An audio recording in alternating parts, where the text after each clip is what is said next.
Gerak parabola. Ini adalah materi fisika untuk jenjang kelas SMA. Gerak parabola juga bisa disebut dengan gerak dua dimensi.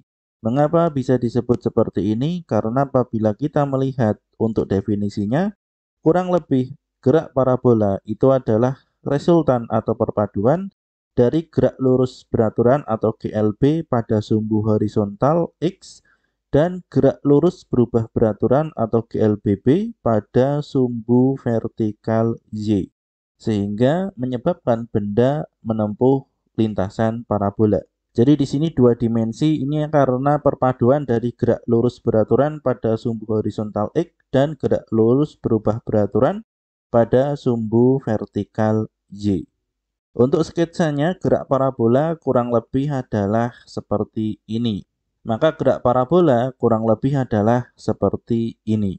Pada video-video sebelumnya, kita sudah membahas bahwa untuk gerak lurus beraturan dan gerak lurus berubah beraturan, yang videonya saya cantumkan di kanan atas atau di deskripsi, maka dalam gerak lurus hanya memiliki dua kemungkinan arah saja, sehingga dapat diwakilkan dengan tanda min atau dengan tanda plus. Sementara untuk gerak parabola memerlukan analisis vektor pada bidang dengan sumbu kartesius yang dinyatakan dalam satuan I untuk sumbu X dan satuan J untuk sumbu Y. Pada video-video sebelumnya yang lama kita juga sudah membahas tentang vektor yang di sini juga saya cantumkan di sebelah kanan atas atau di deskripsi. Sehingga apabila kita membahas gerak parabola atau gerak dua dimensi, maka ini nanti setidaknya kita akan membahas sedikit tentang vektor posisi, vektor perpindahan, vektor kecepatan, dan vektor percepatan. Kemudian untuk gerak parabola sendiri, ini nanti kita juga akan membahas untuk posisi awal, kemudian juga untuk posisi sembarang, kemudian juga untuk posisi tengah, dan yang terakhir ini adalah posisi akhir. Untuk yang pertama kita mulai dari membahas vektor posisi. Misalkan di sini ada sumbu koordinat kartesius dengan X dan Y. Kemudian di sini ada suatu partikel. Maka di sini partikel atau benda ini dapat dinyatakan dengan vektor, yaitu adalah R sama dengan XI plus YJ. Dengan di sini bisa dilihat untuk yang horizontal ini adalah X, kemudian untuk yang vertikal ini adalah Y, sehingga di sini untuk R ini adalah XI plus YJ. Misalkan di sini untuk X dan Y ini sudah ada angkanya, sehingga di sini bisa dilihat untuk posisi suatu benda yang dinyatakan dengan vektor untuk X dan Y bisa kita substitusi atau kita ganti dengan 4 dan 3. Sehingga di sini untuk R sama dengan 4I plus 3J. Dan di sini untuk arah vektornya itu adalah tan theta, ini adalah RY per RX. Jadi di sini resultan Y dibagi dengan resultan X. Contoh soal. Tentukan notasi vektor partikel A 52 dan partikel B 31, kemudian gambar dan tentukan arah vektor. Baik, jadi di sini untuk notasi vektor ini adalah R sama dengan XI plus YJ. Untuk yang partikel A, X dan Y-nya kita ubah menjadi 5 dan 2, sehingga di sini menjadi 5I plus 2J.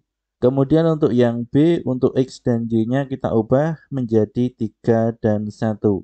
Sehingga di sini untuk RB ini adalah 3I plus 1J, atau di sini 3I plus J. Bisa teman-teman tuliskan seperti itu.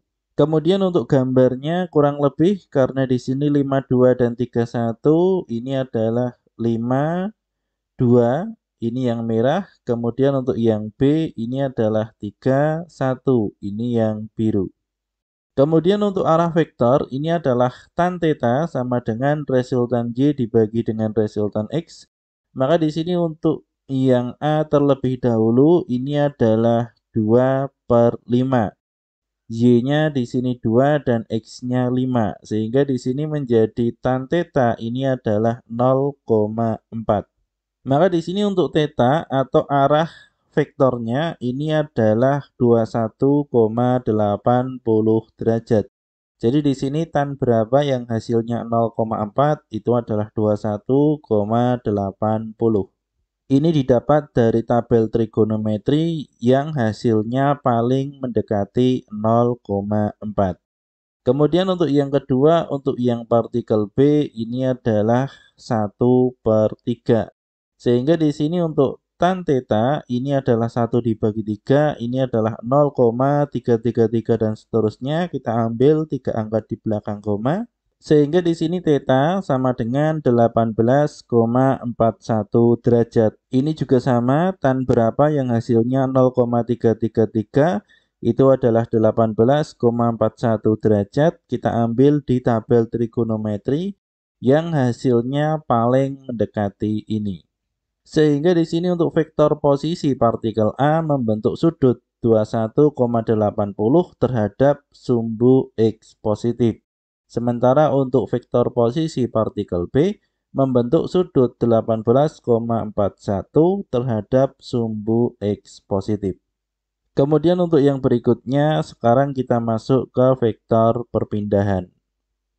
Baik, ini adalah contoh yang sama seperti vektor posisi tadi. Untuk vektor perpindahan, maka di sini adalah perpindahan dari posisi A ke posisi B. Atau partikel A dan partikel B ini tadi kita ubah.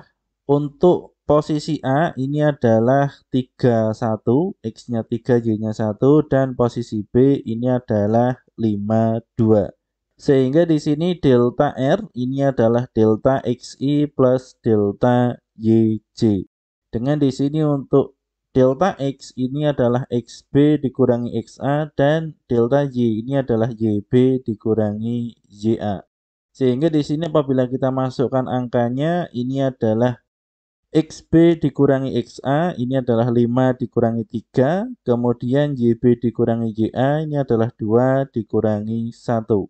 Sehingga di sini menjadi 2i ditambah 1j atau 2i ditambah j. Baik, ini adalah vektor perpindahan dari posisi A ke posisi B. Sekarang untuk yang berikutnya, dari vektor perpindahan posisi A ke posisi B, maka di sini kita juga bisa mencari besar perpindahan partikel. Dengan cara ini adalah R sama dengan akar X kuadrat plus Y kuadrat.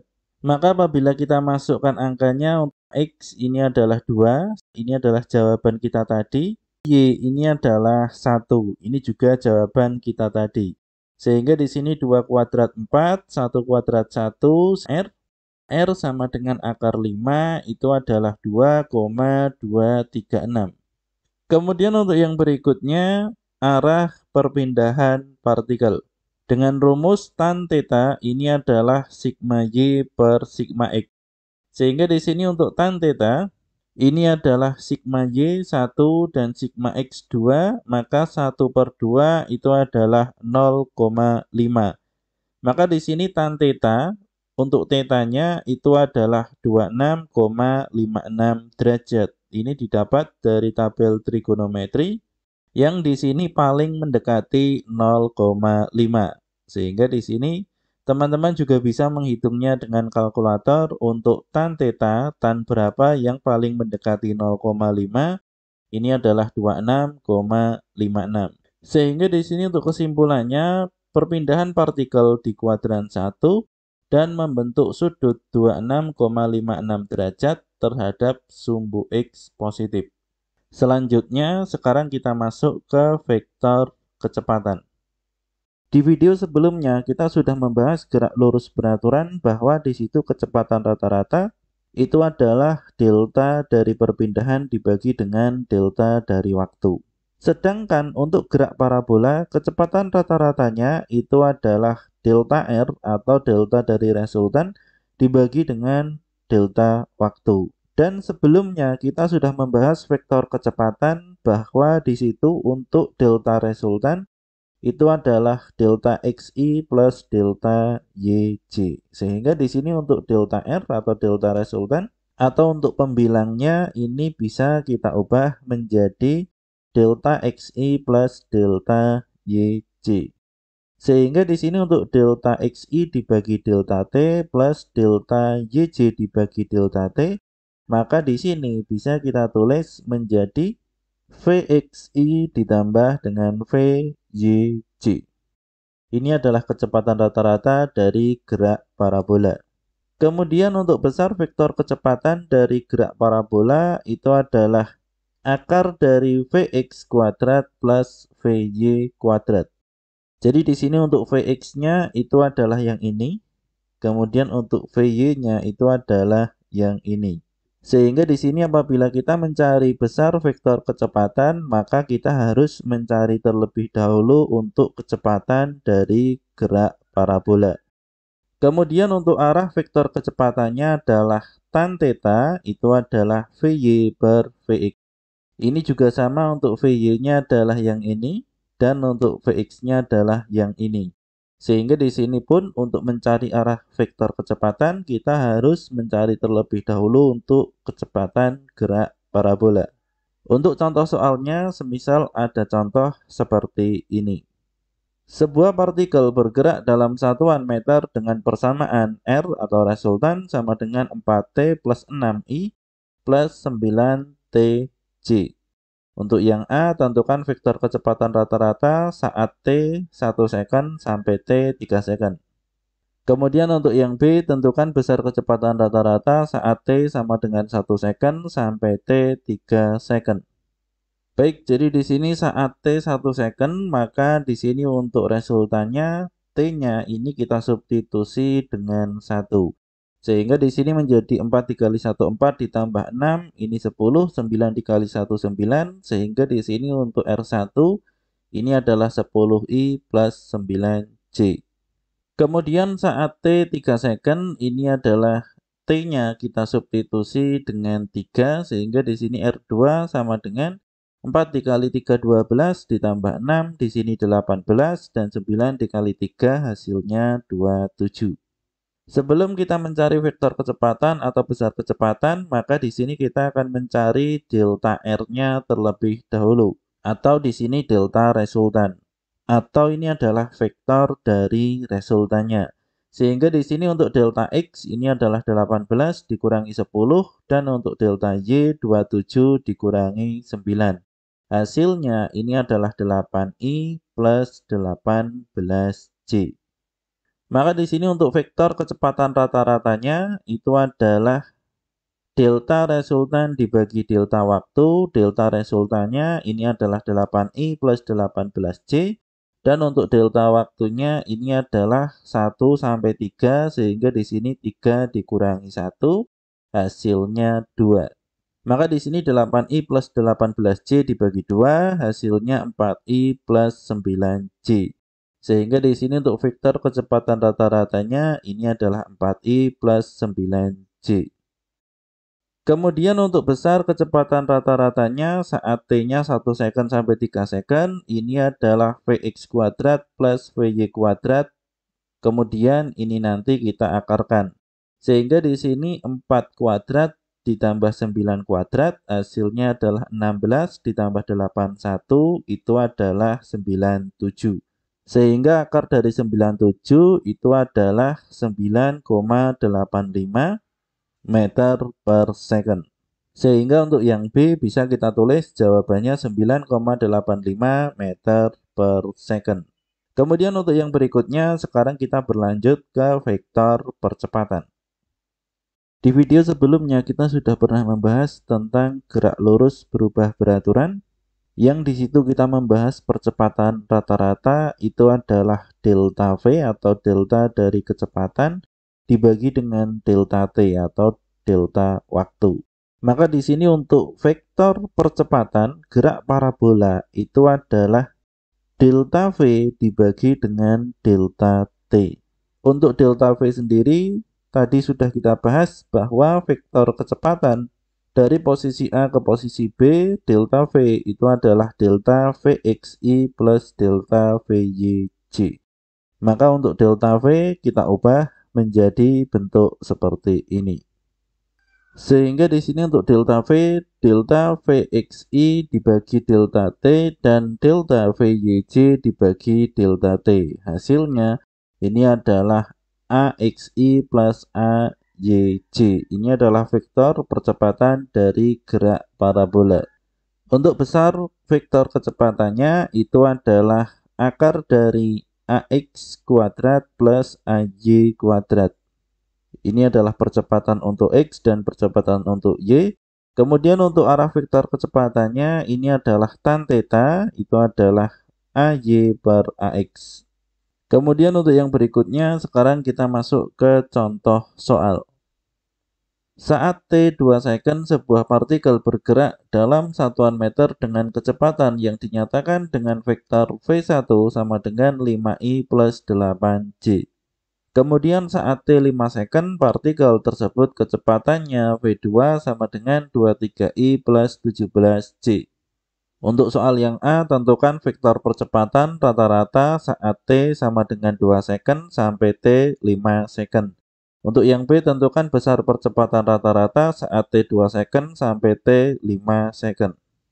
Baik, jadi di sini sebelum kita mencari vektor percepatan rata-rata dan besar percepatan rata-rata, ini akan kita cari terlebih dahulu untuk delta V-nya atau di sini vektor kecepatannya. Sehingga di sini vektor kecepatannya delta XI plus delta YJ. Maka di sini untuk delta X-nya ini adalah 23 dikurangi dengan 5 dan untuk delta Y-nya 17 dikurangi 8. 23 dikurangi 5 hasilnya 18 dan 17 dikurangi 8 hasilnya 9. Maka di sini untuk vektor percepatannya ini adalah delta V dibagi delta T. Delta V ini ada 18i plus 9j. Untuk delta T-nya ini adalah 5 dikurangi 2 hasilnya 3. Sehingga di sini 18i ditambah 9j dibagi 3 hasilnya 6i plus 3j. Kemudian untuk besar percepatan rata-ratanya ini adalah AX kuadrat plus AY kuadrat, sehingga di sini 6 kuadrat ditambah 3 kuadrat hasilnya 36 plus 9. Maka di sini untuk besar percepatan rata-ratanya adalah akar 45. Itu adalah 6,708 meter per second.